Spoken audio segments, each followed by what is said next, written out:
지금부터 2021 We 한반도 will 국제평화 begin 포럼 the 통일연구원 2021 인도협력연구실 주재 세션을 KGFP 시작하도록 하겠습니다. session 이번 세션 주제는 3-1 held by 지속적 KINU. 평화를 위한 The 인권과 title of 개발의 this session 통합적 is 접근과 Integrated 과제입니다. Approach and Task for Human Rights and Development for Sustainable Peace on the Korean Peninsula.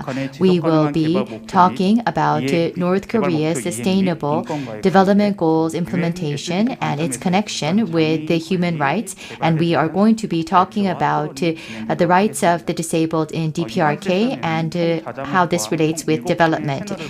Today we have 7 panelists, including the moderator, and the moderator for session 3-1 will be provided by Soo-am Kim. As was introduced, I am Soo-am Kim from KINU. I am a senior research fellow, and it is an honor for me to be moderating KINU's session. As was introduced, there will be 3 presentations and 3 discussants. We have an hour and a half for this session. We are pressed for time, and we have a lot of important matters to be discussed.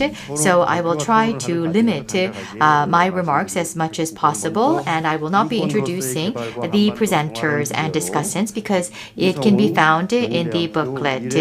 And our first presentation will be delivered by Sung-hoon Lee from Kyunghee University, and he has carried out various human rights activities, and he was a Director General related to human rights. And I would like to hand over the microphone to Sung-hoon Lee. We do not have a lot of time, so we kindly ask you to restrict your remarks within 15 minutes.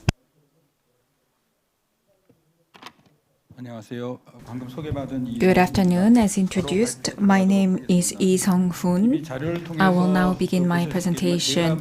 As you can see from my presentation, the title of my presentation is Development as a Human Right and Nexus Between Peace and Development, and how we can use that to bring peace on the Korean Peninsula. And this is not a new topic because, well, actually, the Unification Council has been conducting a wide depth of research on this topic, and I wanted to connect my research to this very topic, and actually recently North Korea also submitted its VNR, so I think that will give us much significance. So I will be brief with my presentation. I will focus more on the suggestions. So we say 발전 or 개발 in Korean. Those two refer to development in English. So I would like to talk about the development as a human right. What does it mean and how is it connected to peace? Well, actually, back in 81, the declaration was adopted, but not many people are aware of the declaration, and peace is actually a part of this, especially disarmament. The terminology is used in the document. Usually, when we talk about peace, we talk about survival rights or famine and topics like that, but it extends beyond such terminology. So how are we going to use this to develop human? And not many people take that approach. So, of course, I would like to once again emphasize that disarmament is included in Article 7. And this was made back in 86. And as you know, the 80s is when the Cold War was towards its end. And there was this declaration of peace that was back in 1984, and the UNGA actually converged different ideas on peace and development, but it failed to provide an institutional mechanism for this. So development, peace, and human rights were three different pillars under UN. However, with the declaration back in 1980s, these three topics converged, and that led to the creation of a framework. And there was the peace declaration that was created by the UN, and we talk a lot about the third and fourth generation human rights. So the level of discussion was expanded. So this is when we formed a nexus between these different topics.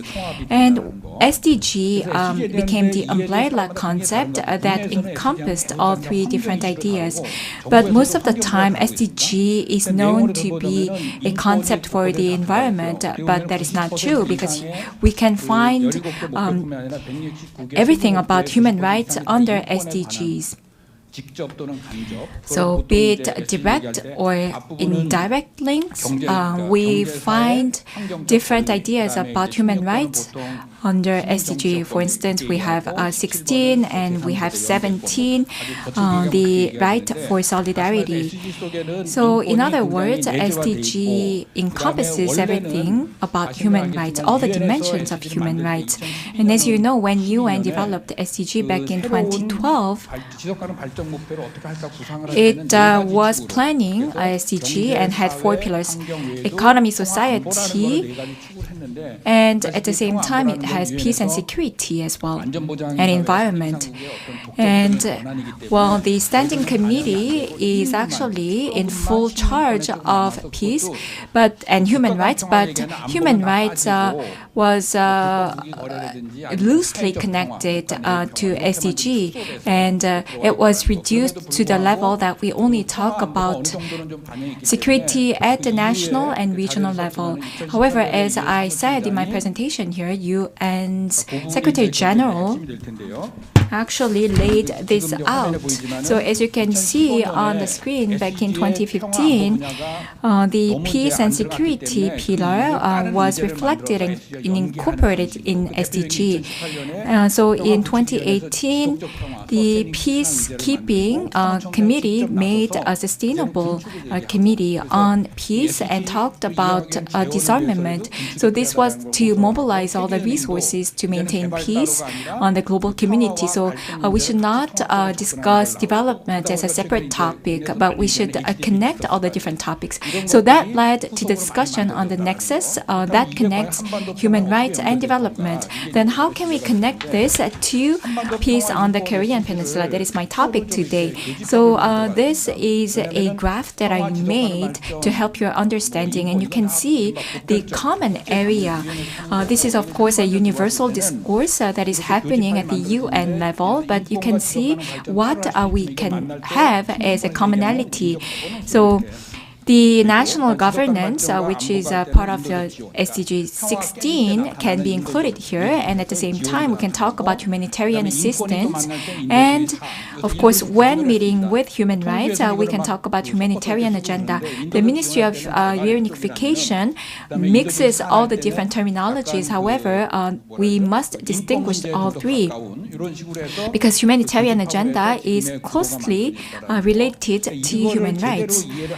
And to have a full grasp of all these ideas, we have to take a common and integrated approach. So, of course, we talk about the positive and negative peace. And during the Cold War, no war and prevention of war was the best concept of peace. However, that's no longer true. So now we have to overcome the state of division, and we have reached that far. So as I mentioned, we have positive and negative peace. By Galtung, And as the Moon Jae-in administration mentioned, we need to have a refreshing perspective with respect to peace. So given that we are dealing with COVID-19, then what are some issues that we need to deal with in dealing with this topic? Of course, first of all, we need to talk about the defense cost because, of course, this is a sensitive topic, but Korea alone cannot address this topic. So disarmament that actually involves different countries like China and Korea as well as other countries. So all the different countries must be involved in discussing that topic because the defense cost has been rising exponentially. And Korea takes pride in that it is the 6th largest defense spending country, but we should not be proud of that. And at the same time, we have many people who take this as a philosophical issue, but that shouldn't be the case. So we have to separate the topic of defense and human rights and peace.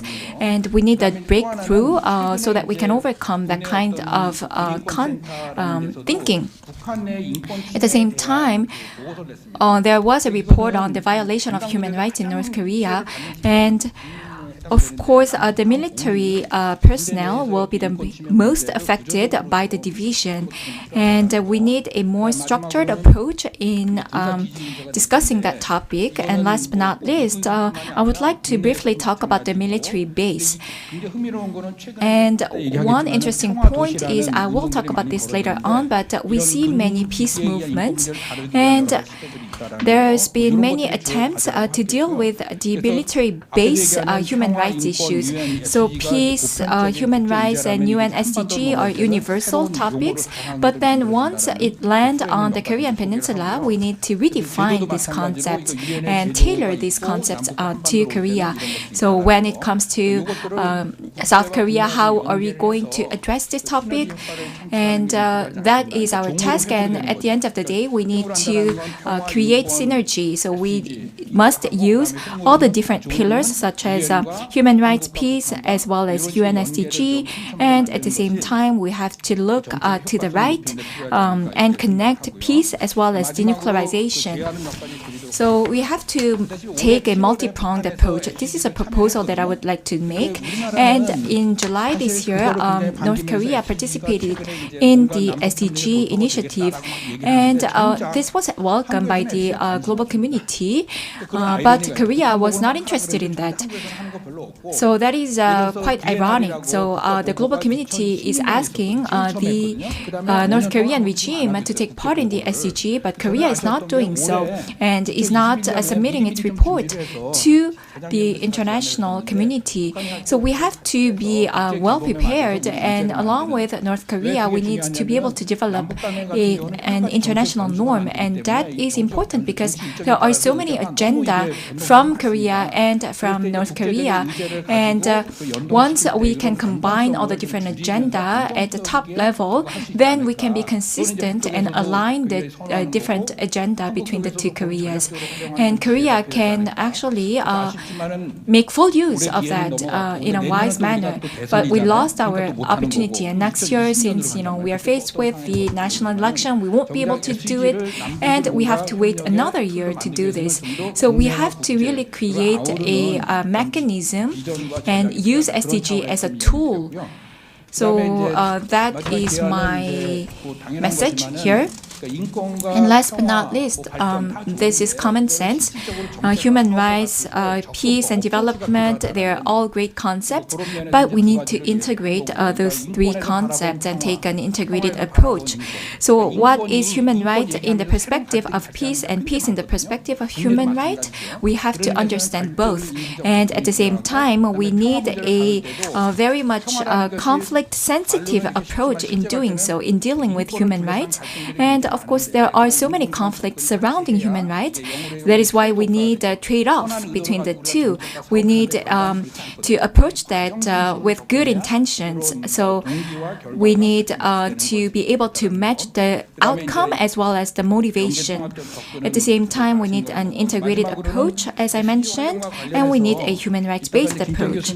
And of course, Professor Kim will mention this later on, but SDG 18 is quite, it's the talk of the town because Cambodia actually puts huge interest in SDG 18, and they actually develop NDC, National Development Goals, based on their priorities. So, undetonating bomb would be SDG 18 for Cambodia, and countries around the world also pursue co-projects under their own initiative under SDG, and Korea can actually follow suit. We can connect our initiative to SDG when pursuing our initiatives in DMZ, and we can actually maybe carry out some national projects or at least regional projects that are aligned with SDG. At the same time, we have the Arms Transaction Treaty as well as the Non-Proliferation Treaty, and we have different treaties at the international level, and our treaty in Korea are not aligned with the international treaties, so we have to make sure to align ours with the international ones. And there's this International Peace Week and Peace Day at the UN, which was designated by the UN, and I would like to once again emphasize the importance of this week. BTS will be part of this week, and we will see many peace movements during this week. So why not connect these important events to the local events here in Korea. And of course, there are many forums that talk about different similar issues. For instance, we have not only GFPK, but Jeju Forum, as well as Pyeongchang Peace Forum and Gyeonggi DMZ Forum. And they are pretty much similar, so we have similar overlapping speakers talking about similar topics across these four forums. So suggest that we create synergy by talking in depth with what we have to say. And there was this DMZ International Peace Zone campaign. However, we did not follow up on that idea. So I think that we should have more international campaigns that we can follow through with, so that we can promote this idea of peace on the global stage. And Incheon, Paju, Goyang, and Pyeongchang have been declared as peace cities. And of course, the motivation is different for the different cities. And well, Paju, because it's close to DMZ. But anyways, if you look closely into their motivation, it's more about promotion of their own cities. And they pretend to be local municipalities. However, we should go beyond that. We have to talk about the defectors as well as, the North Korean residents who moved to Korea. So we have to really take all that idea of peace cities more seriously and continue on with my discussions. Thank you very much. With that, I would like to wrap up my my presentation. Wow. Yes, thank you very much for the presentation. You talked about the nexus between peace and human rights and development on the Korean Peninsula, and you gave us details about our way forward. So thank you very much for that. I look forward to the Q&A session. Now, Professor Kim Tae-gyun was supposed to speak first, but we had to rearrange the schedule. So we would like to first talk about SDG and persons with disabilities in DPRK first, and then that will be followed by Professor Kim. And as you know, Professor Won is an expert in this topic, and he has been an active activist in SDG as well as persons with disabilities in DPRK. So I very much look forward to his presentation. Now, Professor Won, since we are pressed for time, please make sure to limit your presentation within 15 minutes. 네, 반갑습니다. Yes, hello everyone. 오늘은 특히 장애 권리와 So today I would like to talk about SDG and persons with disabilities in DPRK. So my presentation will be delivered in the context of SDG. I actually have a translated version of my presentation file, so you can refer to that later on. So we have with us distinguished discussants. We have a Senior Research Fellow, Lee Kum-soon, and we have Professor Vitit, and we have Mr. David with us. Thank you very much for your time. Opportunity to share about the disability issues in context of the SDG. Let me first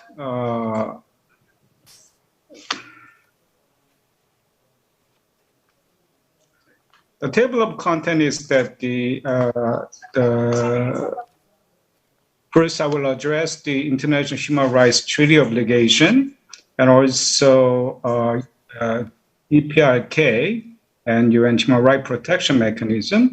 And then I made a particular observation that terms and expression that they are referring to the persons with a disability in context of SDG. Of course, it's SDG and disability right. And I had just a special opportunity to review North Korea's self-proposed indicators, VNR. So I will give you my analysis, and then I will share about 5 areas of particular concern. Then I will end with my recommendation and suggestion for concerned parties.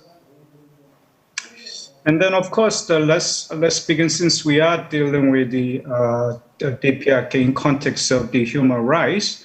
And let's just remind ourselves that the DPRK is party to quite a few human rights treaties, such as ICCPR, ICSCR, and CEDAW, CIC, of course, and then CRPD, ratified in 2016, and Genocide Convention, and Marrakesh Treaty.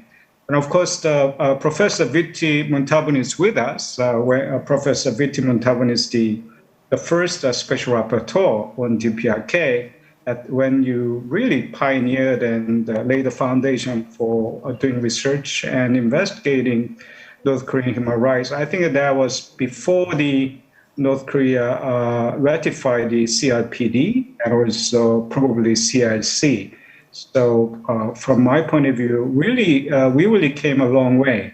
And now we have more platform and avenue that we can dialogue and interact with the North Korea.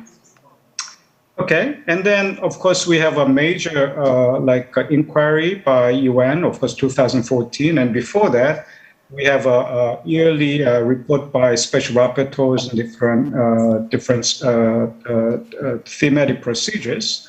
But if I could look for some milestone report, 2014 report, and then also my own institution, we interviewed about 100 participants, and we did special research on person with a disability in North Korea. And Handong Global University, we work with the Syracuse University's Burton Blatt Institute. They are probably world-renowned, one of the most known, the Disability Right Institute.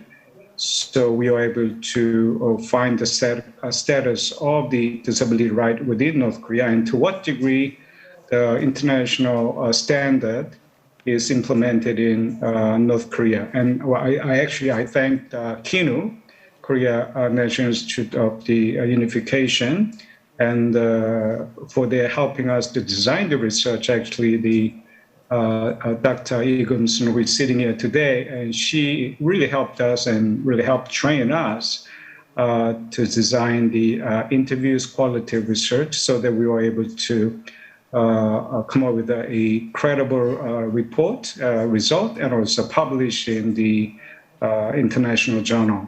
And then, of course, North Korea went through the UPR process, and then recently, as Mr. Lee Sung-won shared, that North Korea went through the SDG self-reporting process within a few months. Okay, let's talk specifically about within context of SDG. There are like 17 goals, but you will see that whenever they say the word like for all, the vulnerable or most disadvantaged, or non-discriminatory, equal access, universal access, probably this implies not only other groups of vulnerable people, but certainly this applies to persons with a disability. So you will see that disability issue is not only some social work issue, but you will see that disability issues now is an issue for entire ministries, whether it's Justice Ministry, Education Ministry, Economic Ministry, or Transportation, Construction Ministry. So that's the beauty of SDG. They brought these issues such as the vulnerable people issue to a more central mainstream issue involving all departments. It's interesting that Mr. Lee Sung-won made an observation that in Korea, SDGs probably pretty much handled by or got more attention from our Ministry of Environment. But in case of Europe, actually, if there is a prime minister office or president's office, probably they will handle the SDG issues. So interesting enough that my understanding, observation of this SDG and its implementation to the national level and local level, it is much more broad level rather than specific level. Because as far as I know, sustainable development involves what? Human rights, environment, and development, which is much bigger than only human rights only or environment. So I could see that this is something that we need to spend a little bit more time, maybe in Korea and North Korea, to have a much more, so that people and the policymakers or parliamentarians need to have much more broad understanding of SDG goals and its implementation in South and North Korea and in Korean Peninsula. Okay, I think that you can pretty much read my report, but let me just, due to the interest of time, let me just highlight some of the points which I thought which is important. Within the 17 SDG goals, of course, all 17 has something to do with the person with a disability or the people in the vulnerable groups. But particularly in the goal 4, which deals with education and then access to education, whenever we say inclusive, of course, we need to think about person with a disability and person without disability. And goal 8 deals with the economic growth and employment. So issues of the person with disability having access to the work, a job, and then when they work, they need to be compensated according to their work. So, and then goal 10, whenever we address the inequality, definitely that's between the gender and all, but of course the person with a disability suffers much discrimination. And goal 11, the human settlement, inclusive. Again, the word inclusive means that it involves the person with a disability, the safe, resilient, and sustainable environment, the city, which means the universal design maybe, access to hospital, transportation, education institution, is so important that the person with disability could have a reasonable quality of life. And I guess in case of North Korea, we find that their residence and settlement is limited based on some people, they get to live in capital city. And then you cannot just enter capital city, but often the Pyongyang, the capital of the North Korea, has the best hospital, best educational facility, and all that. I think that it is crucial that especially persons with disability have access to these educational and health facilities. Of course, one could say that we all cannot go to capital city and live there, which means that we need to set up a regional hospital, local hospital, educational institutions, and all. So it's interesting. I talk about disability issue, but in a way, I'm talking about development issue, quality of life issue for entire North Korea, not only Pyongyang, but rural areas as well. And then you could see that I'm still talking about the human right, but the way I present myself, especially using development disability right, probably is one of the least political way and least tension and creates least tension, because we are talking about helping the child with a disability, or women with a disability, or girl child with a disability. And lastly, goal 17, we talk about the global partnership, which means that North Korea lacks resources, and so we need to international community, including South Korea. We need to collaborate and partnership with North Korea and in area of sustainable development. It's interesting that my prior speaker talked about the how sanction really impacts the human rights and quality of people, life of the quality of people in North Korea very negatively, and I to a certain degree, I think there is evidence of that. But in area of the disability, I think that that's usually the exempted area for the sanction. So if we are to choose the area, I think that the disability area or children's collaboration area, especially if we had, like this year, we are currently in Tokyo, there is a Paralympic game is going on. And then and I actually, just like last time in Asian game, I kind of wish that South and North Korea had a unified Paralympic team. And of course, I could not see any presence of the North Korea during Tokyo Olympic, whether it's Paralympic or regular Olympic. But if the Afghanistan, with the current situation, they can send the athletes to the Paralympic game, I don't see why we were not able to help North Korea to build a unified team and help them train and also really create the really wonderful opportunity for open dialogue and cooperation. I'm sure that there will be another sports game in future, but that's something we really need to work on.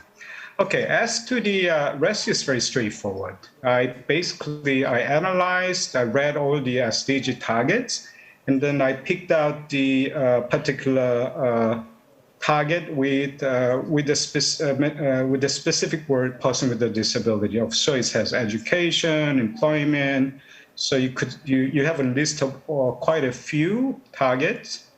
And the indicators, again, the 1.3, SDG has indicators and the target. And I was able to select particular indicators with a person with a disability references.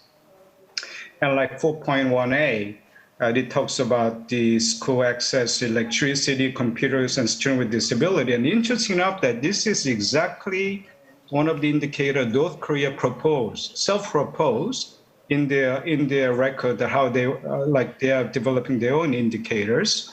So let me, time runs out, so Dr. Kim will engage, please. humanitarian intervention will occur pretty soon. But so likewise, you will see all these indicators. And then if you look at the North Korea's self-proposed indicators, you will, what I was able to see, there is two indicators they talked about disability, especially 4.1a. Again, the school with access to all this facility, they talked about strong with the disability. And then 10.21, they talk about different treaties they are party to. So what I could see the North Korea could do is that they really need to revisit their indicators, and then they need to kind of update the.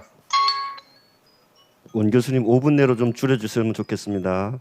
시간이 Can 많지 you please your 않아서요. presentation within kind of 5 minutes? implement more indicators dealing with disability, especially child with a disability, dog with a disability, or workers with a disability, women workers with a disability, and different type of disabilities. So in that way, they have some kind of measurement as to how so they can see how much they can improve. Okay, let me just try to conclude. Already, there are like 5 areas of the particular concern: right to the family life, freedom of movement, health and right to survival, and more importantly, right to education and participation, and gender equality. And then I have all these recommendations. And there are many recommendations, but at the end of the day, I think that North Korea need a disability right national human rights institution, that of the kind of version of the National Human Rights Commission, but has exclusive jurisdiction over disability right. Then they need to have a national action plan. And then the inclusive education, they need to improve more. And then especially the sanction. I think that North Korea and South Korea and concerned countries, including UN and the United States, we really need to work on things we can work on right now. Not wait until the North Korean nuclear issue get dissolved and all that. And things we can do right now is that perhaps the disability cooperation and the help to produce and maybe help to instill and start a university or college or training program where they can train the special education teachers, which they do not have a actually major or the sustainable program. So these are some areas that we can work on. And then lastly, area of the sport, I think that we need to really work on. Let me show you. Professor Vidit, just want you to know that I've been working on this. Okay, and then let me just show you and this is the last slide. The disability cooperation collaboration is probably most feasible, and it will provide a practical opportunity to show goodwill and best practice. Why? We talk about hospital, we talk about education institution. That means not only the government level, not only individual level, but education institution from Korea, United States, Europe, other countries can come together. And not only that, it will help to build the disability rights and infrastructure with the people and facilities. So all the things we can do right now. So just like what we saw in the Asian game, which is North and South joint team. Yeah, and this I really wish that we had this during this Tokyo Paralympic game, but I think we still have a chance. And if I were you, that I'd like to make a suggestion that KINU will have a formal partnership with the Korea Paralympic Committee. Imagine you could build a training center in North Korea, and I'm telling you, you will be kind of breakthrough for a goodwill, but things to come. Thank you, and looking forward to learning from our discussion. Thank you.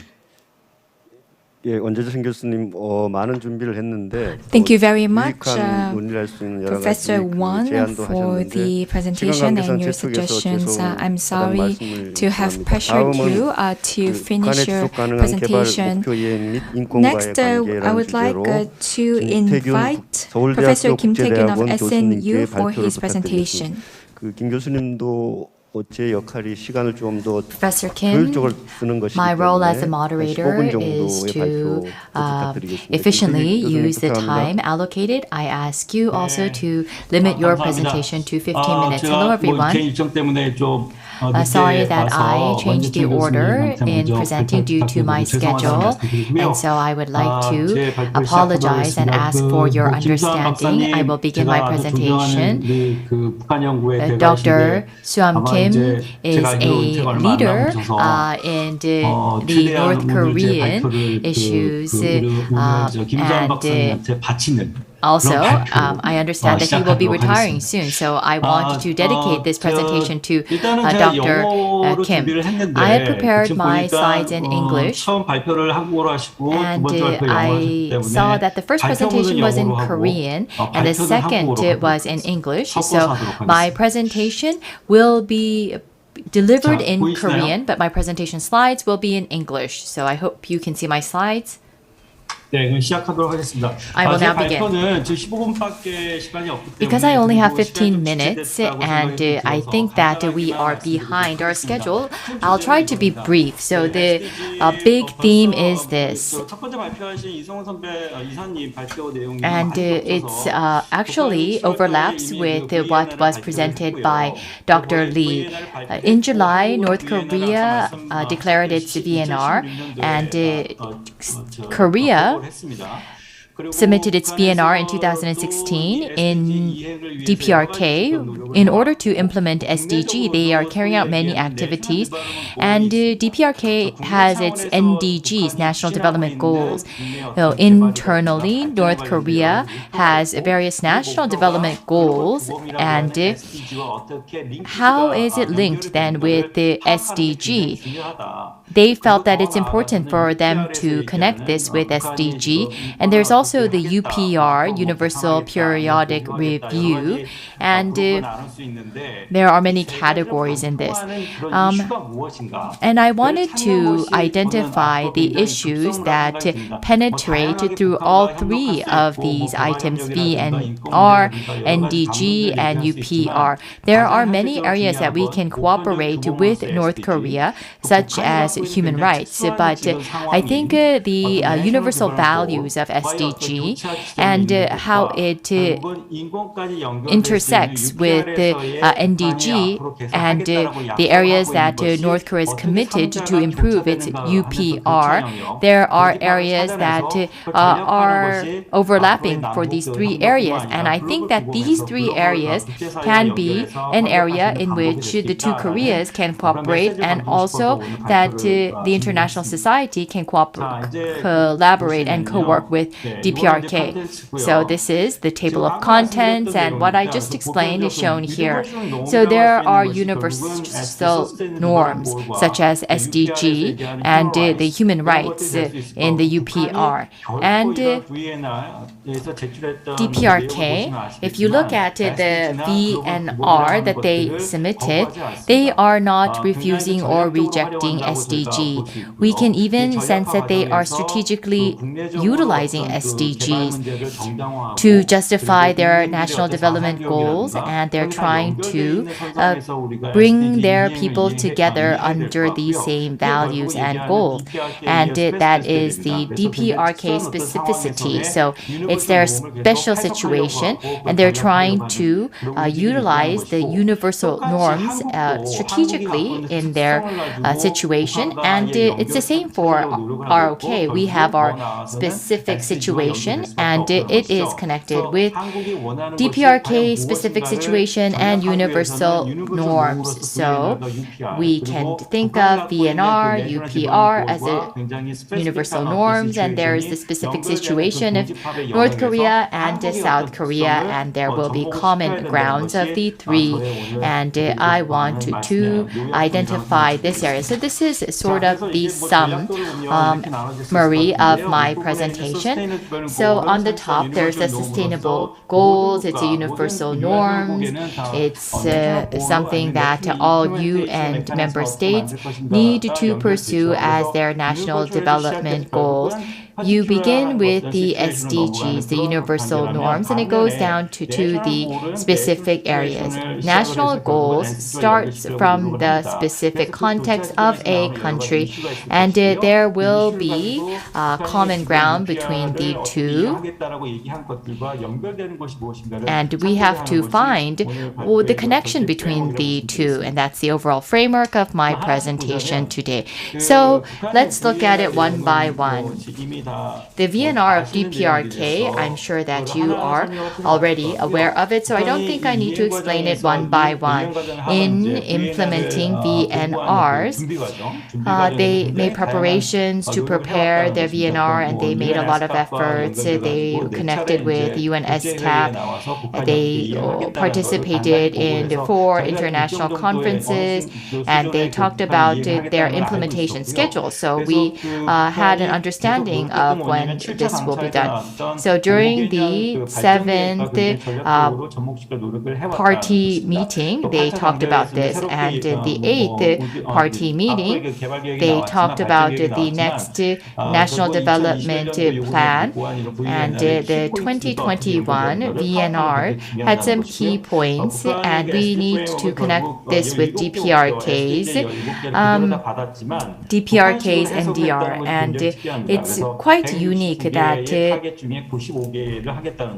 they interpret this on their own. So they saw the 17 goals, but out of the 169 targets, they decided on to 95, and out of the 232, they included 132 indicators. So this is a flavor, North Korean flavor SDG. So they reorganized or planned their own SDG. We cannot go over all of them, but for the important items, let's look at it. For no poverty number 1, it was changed slightly, improve people's livelihood, and in 3, good health and well-being and quality education. They call it prepare intelligent workers, and in terms of number 8, decent work and economic growth, it's self-reliant and knowledge economy. So they emphasize knowledge and education and self-reliance. They're trying to educate their people to link this with economic development. Going further, they talk about 주체, and they say they're going to modernize their society, but it says national economy will be put on the 주체 and modern basis. And the most important thing here, I believe, is item 16. It is about peace, justice, and strong institutions, and it talks about this justice. They talk about consolidating the socialist system, the VNR that's being pursued by DPRK. The key point is strengthening, consolidating the socialist system, and various goals and targets are connected with this. So this is how DPRK perceives SDGs. And next, there is the SDGs and how it is connected with the NDGs. It has been submitted by DPRK through their VNR. The first NDG goal, it is connected with the SDG goal 4, 9, and 16. It is about strengthening the people's government and display the people first principle. And the SDGs connected with this are 4, 9, and 16. 여기 하나 연결되어 있습니다. 1번과 연결되어 있고 It is 16 is connected with number 1. So it's about consolidating the socialist system. We will not go through them one by one, but what is important is that there is an DPRK's interpretation of the SDGs, and it is closely connected with the DPRK's NDG, and this has been covered in their labor newspaper. And they want it to be quite aligned, and they have plans to align the SDGs with their NDGs and development plans. So I am trying to be brief because I want to save time. Then let's go on to UPR. We have two UPR experts, and they gave their presentation. There was the second and third, and there was the latest UPR in 2019, and there are 199 recommendations. For 63 recommendations, North Korea said that they will not support it immediately. It's not possible for them to support it immediately. So if you look at the 199, they have items such as implementing the continued efforts for the implementation of the 5-year strategy for national economic development. And they talk about in the national economic development, the NDG, even when they speak about UPR. So this is connected with their UPR and VNR. And I think that this can even be connected with the 2016 version. And the ones that I have highlighted in purple are the ones that are related to social, economic rights. And it's been recommended by UPR, and they, DPRK, are saying they will support this. They're trying to implement this. It's the most important points, and this is connected with the SDGs. So to summarize, we can identify the intersected issues in VNR, NDG, and UPR. So it is the intersection of the three. Economic, social, and cultural rights. This issue will be important for North Korea. So here in South Korea, we have to think about ways to cooperate with North Korea in these areas, economic, social, and cultural rights. It could be about forest issues, energy, and infra issues. So the ones that are being emphasized in North Korea's PNR can be areas that we strategically approach North Korea. And connected to what Dr. Lee said, and it's connected to what I want to end my presentation on. There was a research that I carried out with a team of researchers, and it is about the SDGs for the Korean Peninsula. The VNRs are being developed and submitted individually to the UN HLPF, but there is a possibility in which we can submit VNRs as a region to the HLPF. Central Asian countries, they have common issues, and so they said that they want to submit common shared VNR. Therefore, the two Koreas may submit a common vision, common VNR, and North Korea has submitted their VNR already this year, so it will take a couple of years. But for us to have a common VNR, we need to find the intersections using and considering DPRK's specific situation, and how it is connected with the VNRs and the Gs and UPRs. So I think you can read through this. And North Korea, they are trying to pursue multi multinational diplomacy through SDG.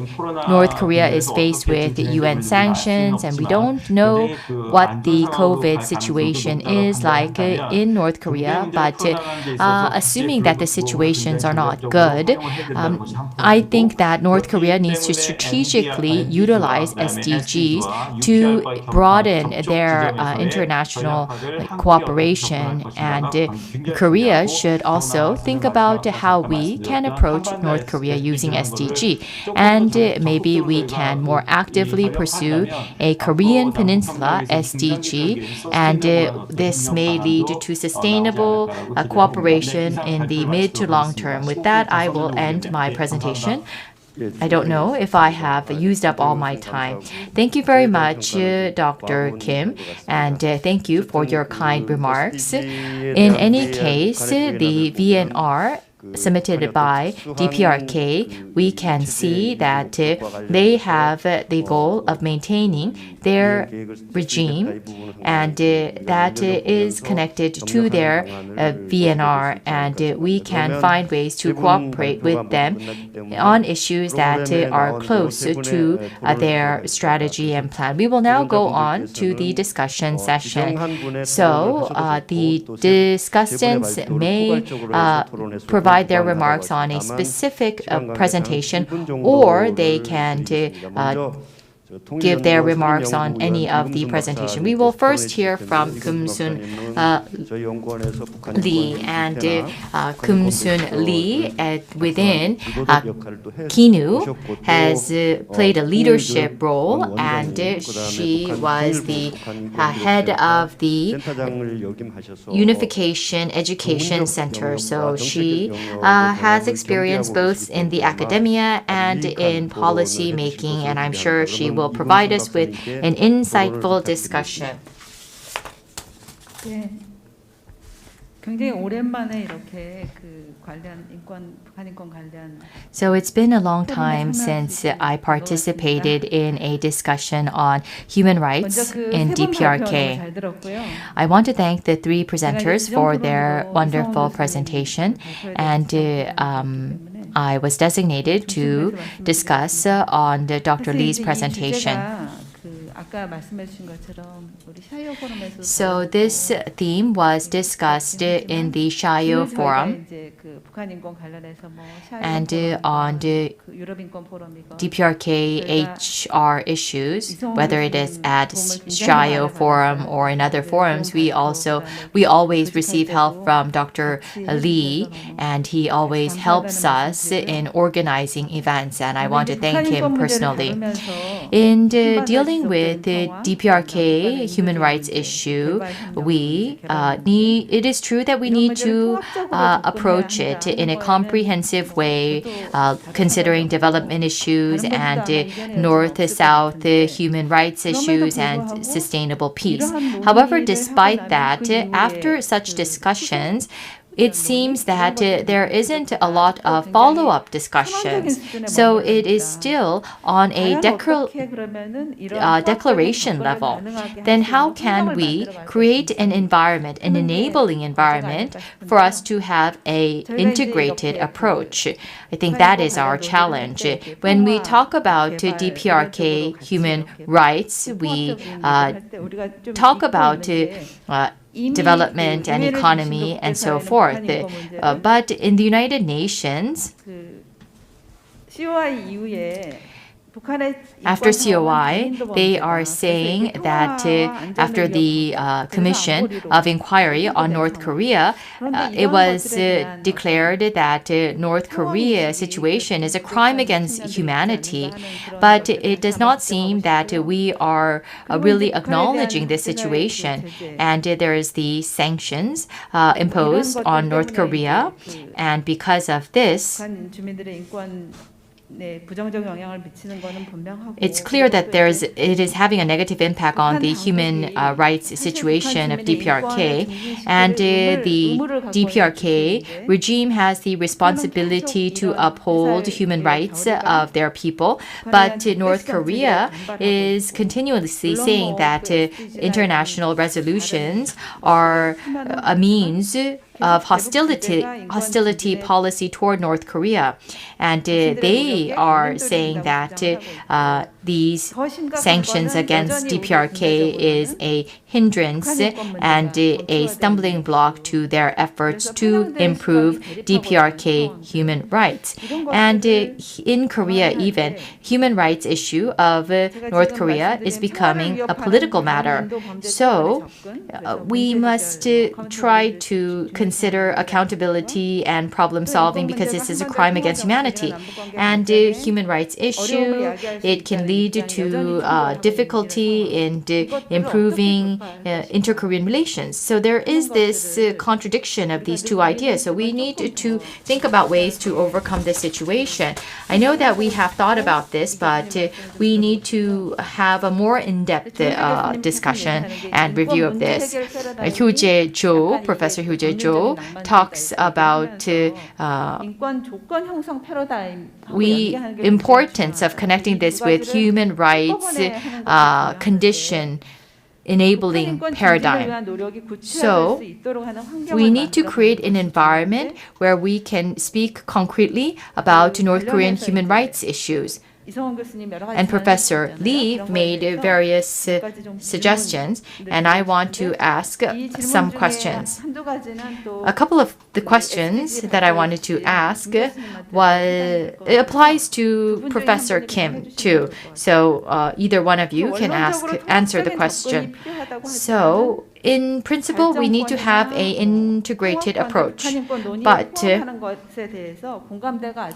I don't think we have enough consensus on including development rights and peace rights in the discussion on DPRK human rights. So are there some policies in which we can do this? It can be centered around KINU. Do you have any ideas on facilitating inclusion of development rights and peace rights into human rights issue of North Korea? And another question is, we see that DPRK is active in participating in SDG. And looking at DPRK's VNR, I look closely into their SDG 16. Does North Korea's interpretation of SDG 16 really connect with the essence and meaning of SDG 16? Should we just leave it as is, just because this is the interpretation of DPRK? I wonder if this is appropriate. And Professor Kim talked about UPR. For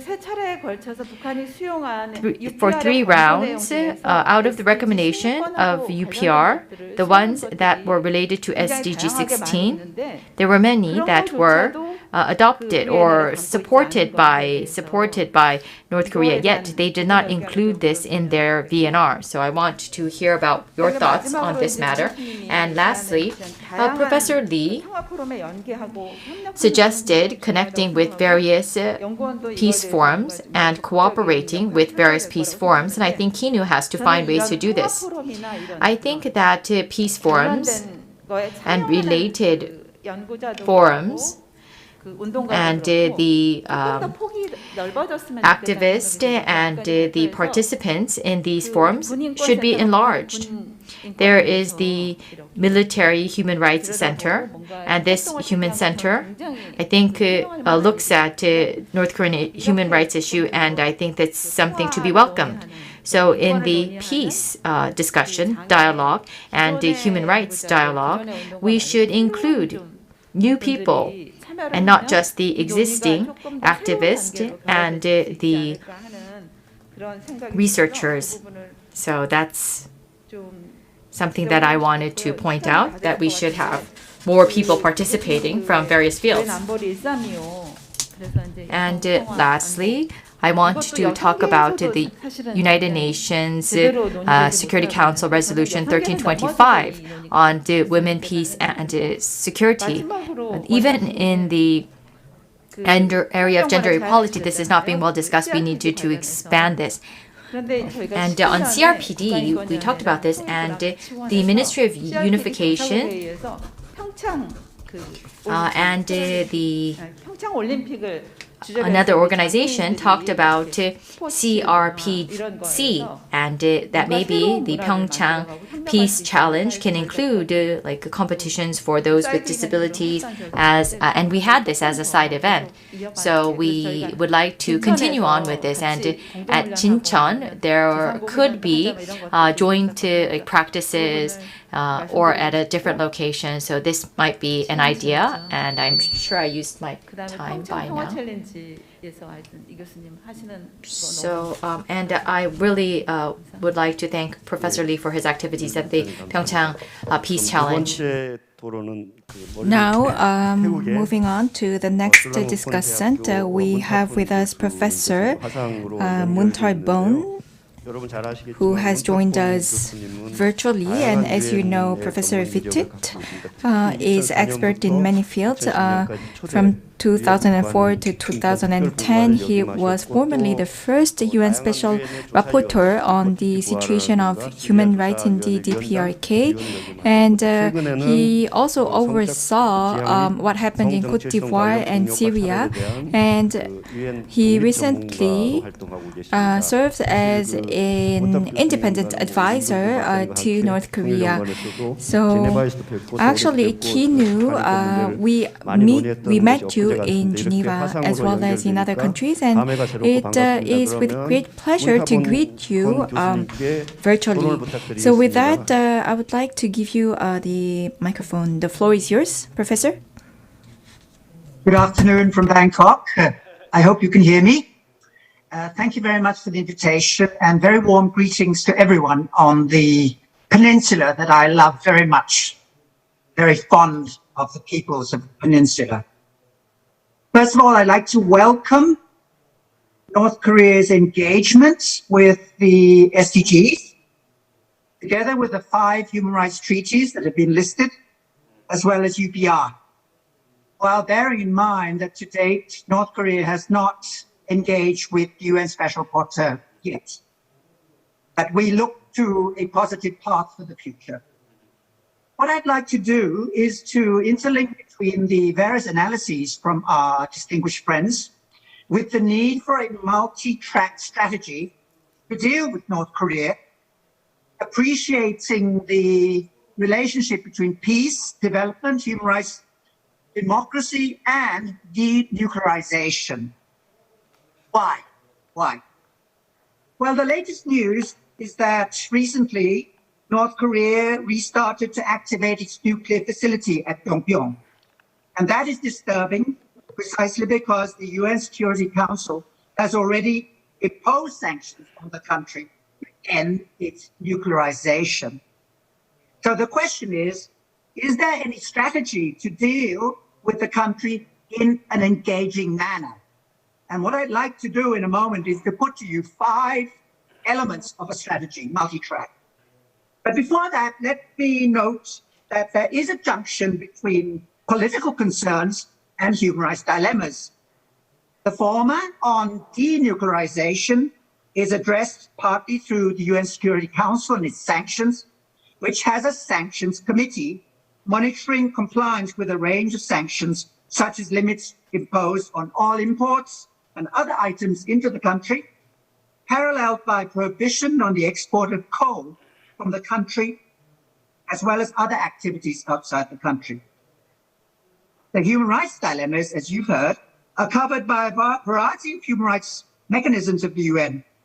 The harder edge of monitoring the country's human rights record is carried out by the UN Special Rapporteur on DPRK, who reports on the human rights situation. And this role was bolstered by a UN Commission of Inquiry a few years ago. The latter found that the authorities in DPRK had been committing crimes against humanity against the population, and it called for referral of individuals to the International Criminal Court. The other entry points to human rights monitoring include the human rights bodies under the 5 human rights treaties which have been mentioned on women, children, persons with disabilities, civil and political rights, and economic, social, and cultural rights, to which the country is a party. In reality, the country seems to have engaged best with another human rights arm of the UN Human Rights Council, namely the Universal Periodic Review, UPR, which is a soft process of interactive dialogue with the country, whereby it can choose whether or not accept recommendations addressed to it by other states. And today, most interestingly, the country now engages with the UN-backed Sustainable Development Goals, SDGs, with its 17 goals, and sent in a welcome voluntary report recently in regard to the implementation process, as has been analyzed by our friends. Voicing its Juche ideology based on a socialist system under a now dynastic regime, it underlined its premise that, quote, people are God, unquote, which, of course, has to be tested in reality. Whatever the scenario, the country should not be isolated from the international community. There are 5 linchpins for an international multi-track strategy. First, intersection between political and human rights action. Political and human rights action intersection. On the political side, the negative impact of sanctions on human rights should be addressed. They include shortage of food, electricity, and medical equipment, partly caused by UN-imposed sanctions, as well as unemployment of a range of workers and repatriation of workers from abroad. However, violations of sanctions also have a negative impact on human rights. Current violations include illegal import of oil into the country, illegal export of coal, sale of fishing rights, and a range of subterfuges. All this means dark money falling into the hands of those who abuse human rights. The human rights door should remain open to encourage improvements. For instance, a revisit by the UN Special Rapporteur on persons with disabilities should be encouraged. She has been once already, and that is welcome. Various UPR recommendations, such as ratification of more human rights treaties, are not too difficult to implement, while various needs under the SDGs, as mentioned, can be satisfied, such as disaster preparedness and food security, through local and global support. Of course, the country should open up to the UN Special Rapporteur on the DPRK and other UN human rights mechanisms. Second, accountabilization. This is the more challenging angle of accountability, which calls for referral of perpetrators to the ICC. However, the country is not a party to the ICC statute, and the only channel of referral is through a UN Security Council resolution. This remains difficult due to the threat of veto by some permanent members. There have also been calls for an ad hoc tribunal to be established, and perhaps it is time to test whether the UN General Assembly can exercise its powers under the Uniting for Peace resolution adopted during the Korean War to set up a tribunal, perhaps, especially if the UN Security Council is dysfunctional. There are also possibilities for action by individual countries to impose sanctions, while some countries also invoke universal jurisdiction to prosecute offenders, even if the crimes did not take place in these countries, potentially also from North Korea. Third, humanitarian facilitation. Humanitarian facilitation. This invites humanitarian support for the country, such as food aid and medical aid. Such assistance should not be conditional. I always advocated no conditions, except to safeguard by checking that the aid reaches the intended target group. Another critical area of concern is the issue of Korean families separated between North and South since the war of the early 1950s. Meetings need to be resumed, and this should not be difficult, at least through online family reunion opportunities brought about by COVID, strangely. On the other hand, it is suspected that the country is in great need of support to tackle COVID-19, even if the statistics of infections remain obscure. Fourth, maximize peer traction. Maximize peer traction. This involves the various key states nearby and beyond to calibrate their action to press for results. There used to be the six-party talks between North Korea, South Korea, Japan, Russia, US, and China as a platform for discourse on the nuclear issue, with some implications for human rights, such as the issue of Japanese nationals abducted by North Korean agents. There remains also the issue of the needed peace agreements to be formally adopted to end the Korean War. The peace treaty is still awaited. What about then more plurilateral support? And finally, fifth, graduated liberalization. Graduated liberalization. This is perhaps the most intractable area internally, as it requires substantive democratization. However, some sectors can be opened up even gradually, and this would be welcome. For instance, while there is still a food shortage, the past 10 years have witnessed some improvements in agricultural yield due to the introduction of the paddy unit responsibility system, which enables the farming population to enjoy a greater share of the produce. Likewise, if we can open up markets so people can earn their keep, while we know that the government distribution system of food is not working too well. So people have to depend upon themselves much more, and let's work with them to help them. Of course, the military budget needs to be shifted to help the daily needs of the general population. So if the people are God, the country should do away with its military first policy that eats up all the resources. And with that, as a friend of the various peoples of the peninsula, let me end by supporting a great future for peace for the peninsula, bearing in mind those multiple dimensions which are inevitably about leverage for constructive change. Thank you.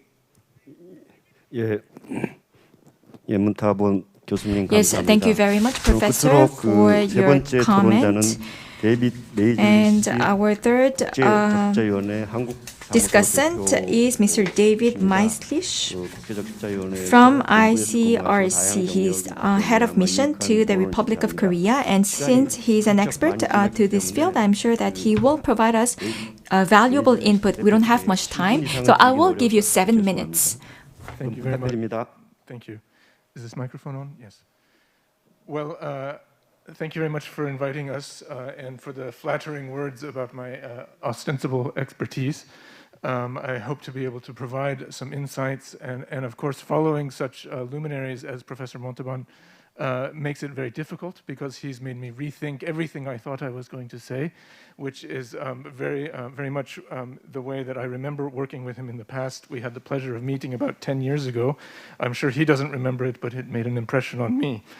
So I would like to say just a few words, and unfortunately I find myself in the position of additional complications in what has already become a very, very dense and complicated subject, in which we refer to the overlapping of legal and organizational fields in what is referred to variably as the Sdgs, or the development or human rights fields, or in what has been known as the HDP nexus, or also likewise we can refer, if we're speaking about funding and program design, in the grand bargain of how we actually move from the great ideas that are put forward to enhance the dignity and lives of people across the peninsula, and specifically here in the north, but really in reference to the humanitarian agenda that was mentioned multiple times, and what that would imply for the actual implementation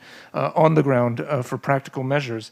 And here I have to bring up a little bit of the complication regarding what we consider to be overlapping legal regimes that impose upon them different types of obligation, different types of institutional frameworks in which states and non-state actors are working, different work streams and even project definitions that become intensely complicated as we try to find and identify efficient programs, efficient ways of reaching into the direct lives of the people at stake. And here I would ask the professors who have given just very inspiring and interesting topics, how and who do we expect to take the steps necessary to make the improvements in the lives of those who will be affected by this merging of fields of development, humanitarian action, and human rights. And there I want to make an increased distinction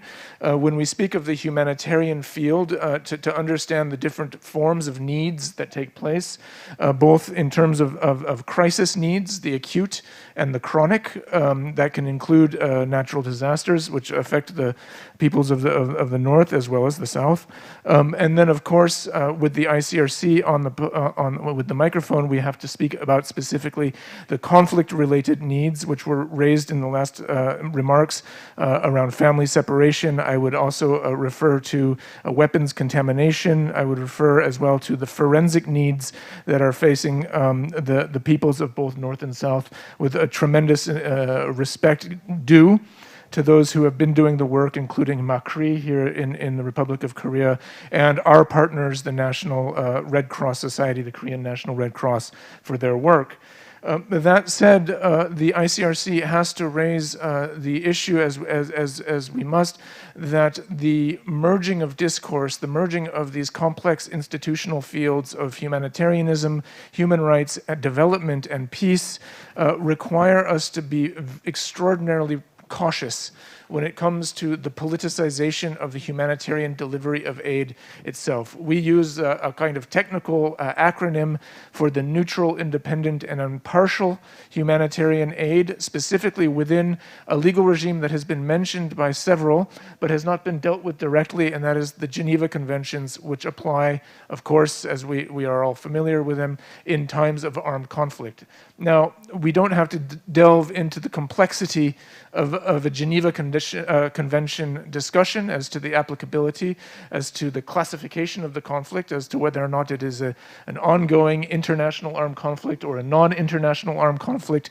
These conversations are very rich and important for lawyers, not because they provide lawyers with work, although I'm sure they're happy for it, but because they define the obligations of the parties to the conflict and therefore define our goal here, which is the determination of who are effective partners for implementing the progressive ideas that would enhance and preserve the dignity of lives in the North. And there, if I may, I say, of course, the ICRC has a very particular role.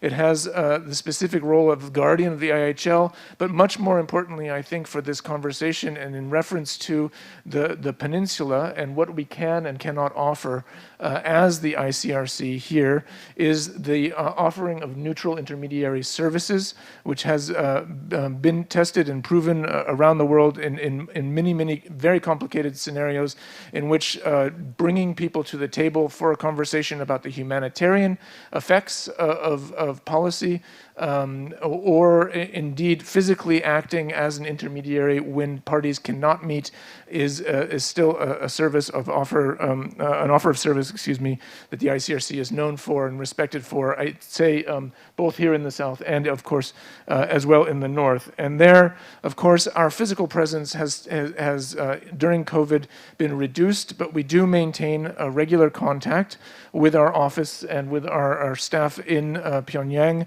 and we are able to tell you that we do maintain continuously 2 operating physical rehabilitation centers that have seen the statistics are very difficult to verify in 2020, but as of 2019, over 3,000 patients were seen and provided with essential services in the physical rehabilitation program. I think I'm probably close to 7 minutes.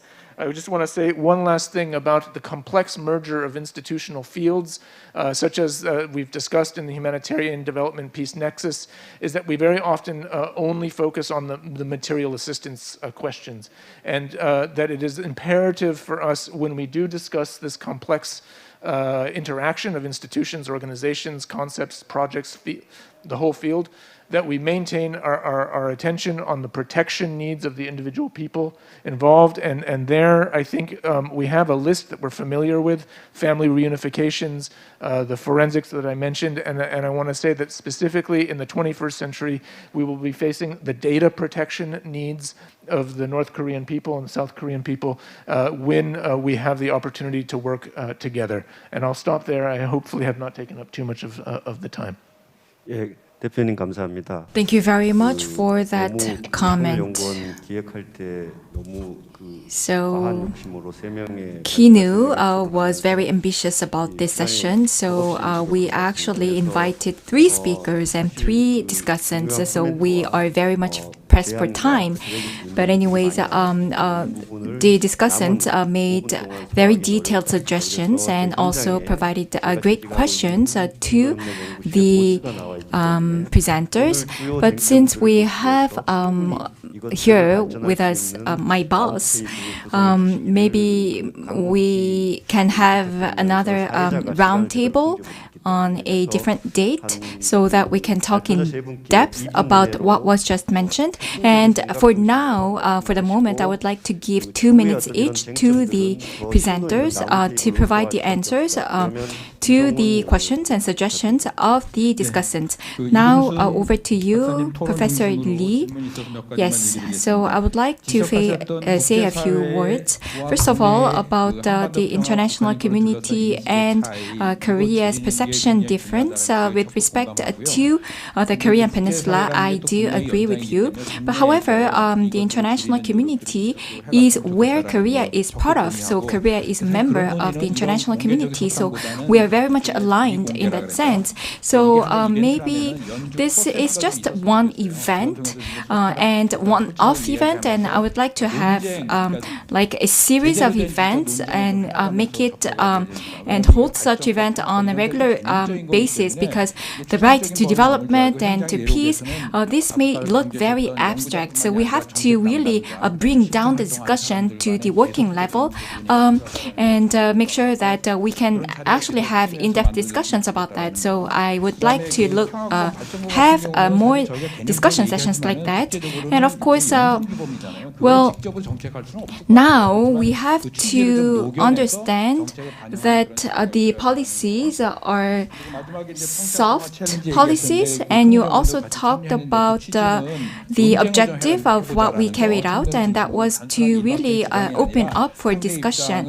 That was jointly held with Kinu, and it was to exchange ideas and to learn from each other. Because now this is a very important agenda, and it should not just be used politically. So is it SDG or 1325? We have to discuss such topics together to really bring tangible results on the Korean Peninsula.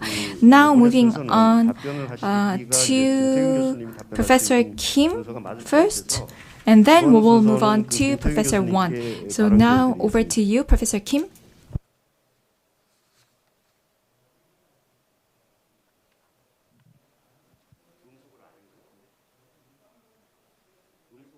말씀드린 게 맞는 것 같습니다. 아까 16번에 대한 해석을 On the DPRK's interpretation of SDG 16 goal, the interpretation of the goals can be done by individual countries, and it is an interpretation of the SDGs according to an individual country situation. So DPRK interpreting the goal 16 in that way is something that should be considered obvious. SDG, however, North Korea, they thus far thought of it as a sensitive issue. It's a socialization of international norms, and it should be considered in the mid to long term. We can think of plans and strategies, but we cannot have something tangible, immediate solutions or programs, but we're trying to encourage North Korea to come out based on these international norms. And Korea, as a periphery country, we can participate through various measures, and it, however, should not be just by providing them with humanitarian aid. We can use VNR to identify various areas that we can work with North Korea within the international framework, not just bilaterally and not just through aid. So it gives us that framework. And you talked about multi-track. Once again, I want to stress the importance of a multi-track approach and intersection, a section of human rights and protection of individuals and economic development. These things should be considered. HDP Nexus has a symbolic meaning, and UPR, SDG, VNR, and National Development Goals, we need to find areas that they intersect with one another, and we should make the intersections more broad and more abundant. That should be our initial approach. I don't know if this will be an annual session or a monthly session, but if we could have a arena for us to continue on these discussions, that would be very desirable. Next, Professor Won. So, in Pyeongchang, we exchanged with the North Korean athletes. And my question is, well, what about Tokyo? Did the Ministry of Unification or the Sports Commission do something for Tokyo? Because, well, we can actually set a grand initiative, but the reason why I focus on this topic, SDG and persons with disabilities, is because, it relates to not only sports, but also health and educational institution and schools. So it's pertinent to the entire infrastructure. And well, you talked about sanctions and what problems are caused by sanctions, but when it comes to the different conventions and cooperation, I think that we need to prepare better and go under review by the Sanction Committee of the US and the UN, because now we have some actions that we can take immediately. So let's explore what those actions are. And I would like to ask Kinu to take the initiative so that maybe you can partner with the committee for athletes with disabilities for different initiatives. And you also talked about the dispersed families. And well, now everything has moved online, including conferences and school teaching. So yes, I think that we have to adopt the online platform for this as well. So maybe because if we don't do so, it might be a breach of the norms. So UPR and VNR, as well as other SDG, MDG, NDG, Well, these were some of the topics that we discussed today, and it was a great opportunity to learn. But the key here is to really pay closer attention to people with disabilities, including women and children. Yes, thank you very much for that. So we've invited 6 prominent experts in the field of the Korean Peninsula, and I would like to apologize for not giving you enough time for your presentation and discussion. So anyway, this was organized by KINU, and the title of session 3-1 was Integrated Approach for Human Rights and Development for Sustainable Peace. Thank you very much for your time. So with that, we would like to wrap up session 3-1 of KGFP 2021. Thank you very much for your time, and thank you presenters and discussants.